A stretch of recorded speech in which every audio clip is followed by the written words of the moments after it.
ସମସ୍ତଙ୍କୁ study of ଏଜେସାର୍ ଚ୍ୟାନେଲକୁ ସ୍ୱାଗତ କରୁଛି ପିଲାମାନେ ସମସ୍ତଙ୍କୁ ସ୍ୱାଗତ। ତ ଆଜିର ଭିଡ଼ିଓରେ ଆମେ ଆଲୋଚନା କରିବା ପ୍ଲସ୍ ଟୁ ବୋର୍ଡ଼ ପରୀକ୍ଷା 2026 ନାଇଁ କି। ତ ପିଲାମାନଙ୍କ ଭିତରେ ଡର, ସାର୍ ବୋର୍ଡ଼ ପରୀକ୍ଷା ଆସିଗଲାଣି ଆଉ ଅଳ୍ପ ଦିନ ରହିଲା, ଆମକୁ ଡର ଲାଗୁଛି, ଆମେ କ'ଣ କରିବୁ, ଆମେ ଫେଲ୍ ହେବୁ ନା ପାସ୍ ହେବୁ ନାଇଁ କି। ଆରେ ଫେଲ୍ ପାସ୍ ଏଟା ତ ପିଲାମାନେ ରହିଛି ନାଇଁ କି, ଏଟା ପୂର୍ବରୁ ତମମାନଙ୍କ ରହିଛି। ଯେଉଁମାନେ ପାଠ ପଢ଼ିଥିବେ ସେମାନେ ପାସ୍ ହେବେ ନାଇଁ କି, ପାସ୍ ହେବେ। ଏବଂ ଯେଉଁମାନେ ଭଲ ଭାବରେ ପଢ଼ୁଥିବେ ସେମାନେ ଭଲ ମାର୍କ ମଧ୍ୟ କରୁଥିବେ ପରୀକ୍ଷାରେ ନାଇଁ କି। ଆଉ ଯେଉଁମାନେ ପଢ଼ିନଥିବେ ସେମାନେ ତ ଫେଲ୍ ନାଇଁ କି। ତେଣୁ ଏଇ ଯେଉଁ ଆଉ 9 ଦିନ ରହିଲା, ଆମେ ଯଦି କାଉଣ୍ଟ କରିବା ପିଲାମାନେ ଏକ୍ଜାମକୁ ଆଉ 9 ଦିନ ରହିଲା ତମମାନଙ୍କର ନାଇଁ କି, 9 ଡେଜ୍ ରହିଲା। ତେଣୁ ଏ 9 ଡେଜ୍ରେ ଆମେ କେମିତି ପଢ଼ିବୁ, କେମିତି ପଢ଼ିଲେ ଯେ ଆମେ ବର୍ଷ ଯାକ କିଛି ପଢ଼ିନୁ, ଅର୍ଥାତ୍ ଆଜିଠାରୁ ପଢ଼ିକି କେମିତି 210 ଉପରକୁ ରଖିବୁ, କାହିଁକିନା 210 ରଖିଲେ ତମମାନଙ୍କୁ ପାସ୍ ବୋଲି ଧରାଯିବ ନାଇଁ କିରେ, ପାସ୍ ବୋଲି ଧରାଯିବ। ତେଣୁ ଯଦି 210 ତଳକୁ ତମମାନେ ରଖିଲ 208 କିମ୍ବା 206 ତାହେଲେ ତମମାନଙ୍କୁ ଫେଲ୍ ବୋଲି କାଉଣ୍ଟ କରାଯିବ ନାଇଁ କି, ଫେଲ୍ ବୋଲି କାଉଣ୍ଟ କରାଯିବ। ତେଣୁ ଆଉ ଯେଉଁ 9 ଦିନ ରହିଲା, ସାର୍ କୁହନ୍ତୁ ଆମେ କେମିତି ପଢ଼ିଲେ 300 ମାର୍କ କିମ୍ବା ଆମେ ଜଷ୍ଟ ପାସ୍ ହେଇପାରିବୁ, 250 ମାର୍କ ରଖିପାରିବୁ ନାଇଁ କି। ପୁରା ଆଲୋଚନା କରି ପିଲାମାନେ ଆଉ ଯେଉଁ 9 ଦିନ ରହିଲା କେମିତି ନିଜକୁ ପ୍ରିପାରେସନ୍ କରିବ, ସୁପର ଟ୍ରିକ୍ କହିଦେବି। ଏବଂ ଯେଉଁମାନେ ଭଲ ଭାବରେ ପ୍ରିପାରେସନ୍ କରିଛନ୍ତି ତାଙ୍କର ଆଗକୁ ଏମ୍ଆଇଏଲ୍ ଓଡ଼ିଆର ପ୍ରଥମ ଏକ୍ଜାମ୍ ମାତୃଭାଷା ନାଇଁ କି, ଏମ୍ଆଇଏଲ୍ ଓଡ଼ିଆ ଏକ୍ଜାମ୍ ଅଛି ସାଇନ୍ସ ପିଲାମାନଙ୍କର, ସେମାନେ ମଧ୍ୟ କିଭଳି ପ୍ରସ୍ତୁତି କରିବେ ତାକୁ ମଧ୍ୟ ମୁଁ କହିବି, ଯାହାଫଳରେ କି ଏମ୍ଆଇଏଲ୍ ଓଡ଼ିଆରେ ସେମାନେ 96, 97, 95 ଧରିକି ପଳେଇ ଆସିବେ ନାଇଁ କିରେ। ତ ଚ୍ୟାନେଲକୁ ଯଦି ପିଲାମାନେ ପ୍ରଥମ ଥର ପାଇଁ ଆସିଛନ୍ତି ଦେନ୍ ଚ୍ୟାନେଲକୁ ଏବେ ହିଁ ସବସ୍କ୍ରାଇବ୍ କରିକି ଅଲ୍ ନୋଟିଫିକେସନ୍ ଅନ୍ କରିବା ପାଇଁ ଭୁଲନ୍ତୁ ନା। ଏବଂ ଫ୍ରି ଅଫ୍ କଷ୍ଟରେ ପ୍ରତିଦିନ ରେକର୍ଡ଼ିଂ କ୍ଲାସ୍ର ଫାଇଦା ନିଅନ୍ତୁ। ସବୁଦିନ କ୍ଲାସ୍ କରିପାରିବ ତମମାନେ ପୁରାପୁରି ମୁକ୍ତ ଭାବରେ ନାଇଁ କି। ଆଉ ଯେତେ ପାରୁଛନ୍ତି ପିଲାମାନେ ସାଙ୍ଗସାଥିମାନଙ୍କୁ ସେୟାର କରନ୍ତୁ, ଜମାରୁ ସେଲ୍ଫିସ୍ ହୁଅ ନାହିଁ, କାହିଁକି ନା ଏକ୍ଜାମ୍ ଆଉ କେତେ ଦିନ ରହିଲା ରେ, 9 ଦିନ ରହିଲା ନାଇଁ କି। 9 ଦିନ ରହିଲା, ପୁରା ସୁପର ଟ୍ରିକ୍ ତମମାନଙ୍କୁ ବତେଇବି। ଦେଖନ୍ତୁ ଆଉ 9 ଦିନ ରହିଲା କେମିତି ପଢ଼ିବା, ତମେ ତ ଆଉ ସିଲାବସ୍ ଶେଷ କରିପାରିବ ନାହିଁ, ଠିକ୍ ଅଛି। ତମକୁ ଗୋଟେ କଥା ପିଲାମାନେ, ଏଇ ଯେଉଁ 9 ଦିନ ରହିଲା ତମମାନେ କ'ଣ କରିବ, ଏଇ ଚ୍ୟାନେଲର ପ୍ଲେଲିଷ୍ଟକୁ ଯିବ, ପ୍ଲେଲିଷ୍ଟକୁ ଯିବ ପିଲାମାନେ। ପ୍ଲେଲିଷ୍ଟରେ ପୁରାପୁରି ସିକ୍ୱେନ୍ସି ୱାଇଜ୍ ତମମାନଙ୍କର ସିଲେକ୍ସନ୍ ପ୍ରଶ୍ନ ଅଲ୍ ସବଜେକ୍ଟର, ବୁଝିଲା ତ, ଅଲ୍ ସବଜେକ୍ଟର ଅପଲୋଡ଼ କରାଯାଇଛି ସିଲେକ୍ସନ୍ ପ୍ରଶ୍ନ 2026 ବୋର୍ଡ଼ ପରୀକ୍ଷା ପାଇଁ। ସେ ଏମ୍ଆଇଏଲ୍ ଓଡ଼ିଆ ହଉ ପିଲାମାନେ କିମ୍ବା history, political science, geography, economics ସବୁକିଛିର ଅପଲୋଡ଼ କରାଯାଇଛି ସିଲେକ୍ସନ୍ ପ୍ରଶ୍ନ। ପ୍ଲେଲିଷ୍ଟକୁ ଯିବ, ସିଲେକ୍ସନ୍ ପ୍ରଶ୍ନ ଗୁଡ଼ିକ ଦେଖିଦେବ। ଯେତିକି ମୁଁ ଦେଇଛି ପିଲାମାନେ ସିଲେକ୍ସନ୍ ପ୍ରଶ୍ନ, ତାକୁ ପ୍ରଥମେ ତମମାନେ କ'ଣ କରିବ ନା ଖାତାକୁ ନୋଟ୍ ଡାଉନ୍ କରିଦେବ, ନୋଟ୍ ଡାଉନ୍ କରିଦେବ। ନୋଟ୍ ଡାଉନ୍ କଲା ପରେ ତାର ଉତ୍ତର ଗୁଡ଼ିକ କରିଦେବ, ବୁଝିଗଲା ତ। ପ୍ରଶ୍ନ ଲେଖିବ ତାପରେ ଉତ୍ତର କରିଦେବ।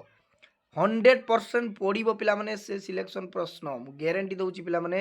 ଯେତେବେଳେ ପରୀକ୍ଷା ଖାତାରେ ଦେଖିବା ପାଇଁ ପାଇବ ସେତେବେଳେ ପୁରାପୁରି ତମମାନଙ୍କର ବିଲିଭ୍ ହେଇଯିବ, ବୁଝିଗଲା ତ। ପୁରାପୁରି ବିଶ୍ୱାସ ହେଇଯିବ ଯେ ନା ସାର୍ ଯାହା ପଢ଼ଉଥିଲେ, ଯାହା ଦେଇଥିଲେ ସିଲେକ୍ସନ୍ ସବୁ ବାଜିଛି ନାଇଁ କି।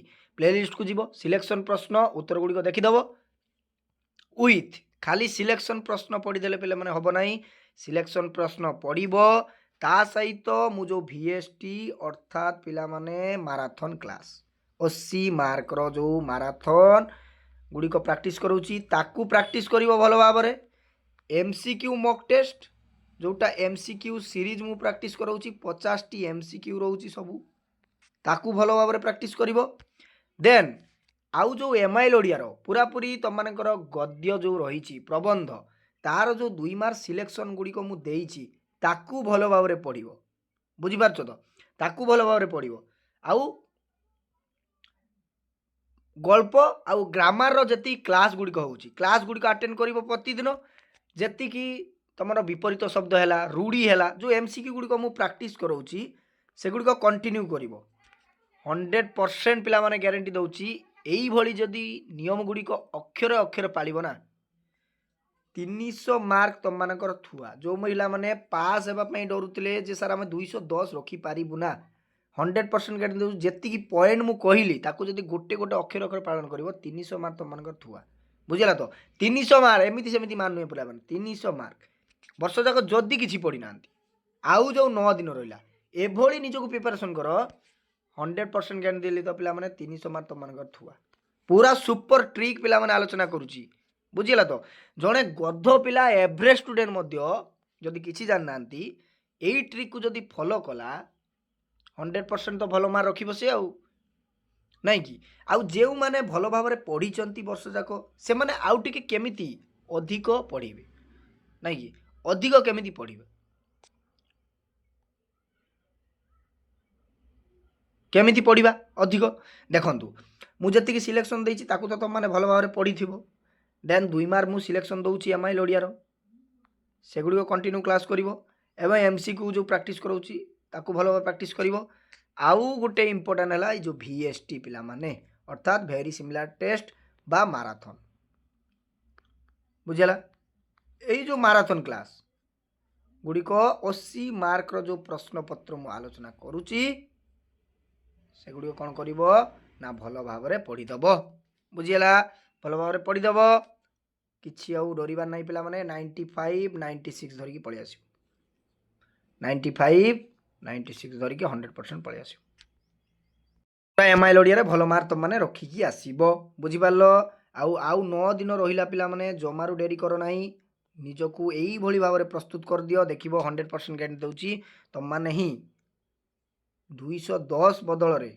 जो पास होगापी डरुल ना 300 मार्क रखिकी आसो आउ जो मैंने तो भल भाव में पढ़ी इंटरनाल भल जाइए से 100% 90% 80% मार्क एक्सलेंट स्कोर कर बारंबार वर्ष आरंभ कही पिला माने कंटिन्यू पढ़ंतु आ समय को जमार वेस्ट कर ना बुझीगला तो तेणु आज ये पिला माने तुम मान जो सुपर ट्रिक कहली एक अप्लाई कर निश्चित भाव में आउ 9 दिन रहा 9 दिन भी बहुत तुम मान 9 दिन एमती प्रिपेरेसन कर कुआड़े जा दरकार ना मु जो क्लास गुड़िक कर आज तुम मान 12टा बेले गोटे क्लास प्रोवाइड कर इवनिंग रे 2टा क्लास प्रोवाइड कराउची से क्लास गुड़िक अटेंड कर चलतु पिला माने आउ किछि करबा दरकार नहीं तो आज एति रही समस्त को साधुवाद थैंक यू धन्यवाद।